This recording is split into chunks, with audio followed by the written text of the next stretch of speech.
बाकी का पैसा बेसिकली मार्केट में किधर जा रहा है, ऑपरेटर के पास कि एफआईआईडीआई के पास? इतना समझ में आया। Yes. इसका मतलब ये कि अगर आप इन्वेस्टर हो तो इस बात से मतलब ही नहीं।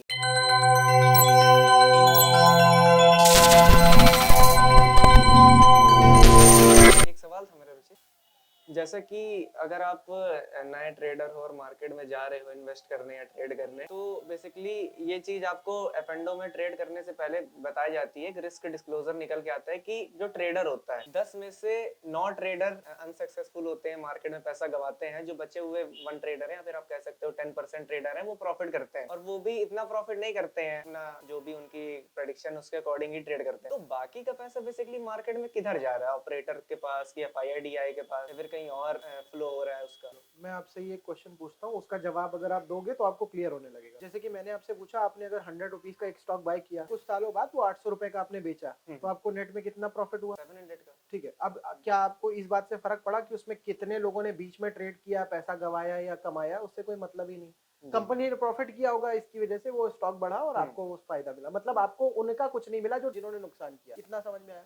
इसका मतलब ये कि अगर आप इन्वेस्टर हो तो इस बात से मतलब ही नहीं। ठीक है, मतलब इन्वेस्टर को इससे कुछ नहीं मिला। स्टॉक को जिसको भागना है वो तो भागा ही। 100 रुपए का स्टॉक 800 रुपए तक गया। इसी में एक दूसरी कंडीशन समझो कि स्टॉक 100 रुपए का था और 100 रुपए का है 4 साल बाद, ऊपर नीचे करता रहा। ठीक है, अब कुछ लोगों ने तो पैसा गवाया, कुछ ने कमाया। तो जिन्होंने गवाया उनका पैसा किसके पास गया? मतलब जिनके पास एक्सपीरियंस था या जो लोग ऑलरेडी उसमें थे उनके पास गया। अब वो एफआईआई भी हो सकते हैं, वो आपके ऑपरेटर्स भी हो सकते हैं, वो कोई और पर्सन भी हो सकता है, एक्सपीरियंस ट्रेडर भी हो सकता है। तो ये इस बात से हमको ये क्लियर हो गया कि इन्वेस्टर ने एक्चुअल में किसी का पैसा नहीं लिया, ना ही उसके पास गया। उसने बस अपना ट्रेड या एग्जीक्यूट जो भी किया था वो अपनी इन्वेस्टमेंट के अकॉर्डिंग निकल गया। बीच में उसका कई बार मन हुआ होगा कि मैं निकल जाऊं, नहीं निकला, बट वो सीधे 800 पे निकला। तो ये बात हमको क्लियर होती कि इन्वेस्टर को एक्स सच कुछ नहीं मिला।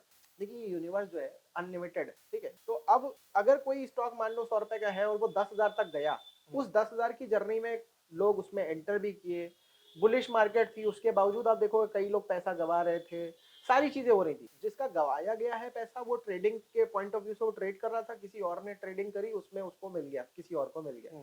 जिसके पास एक्सपीरियंस था या जिसने भी, जो भी ऑपरेटर है पीछे से देख लेता है कि कितने लोग खड़े हैं, सेल कर रहे हैं, स्टॉप लॉस काट दिया, वो एक अलग कंडीशन।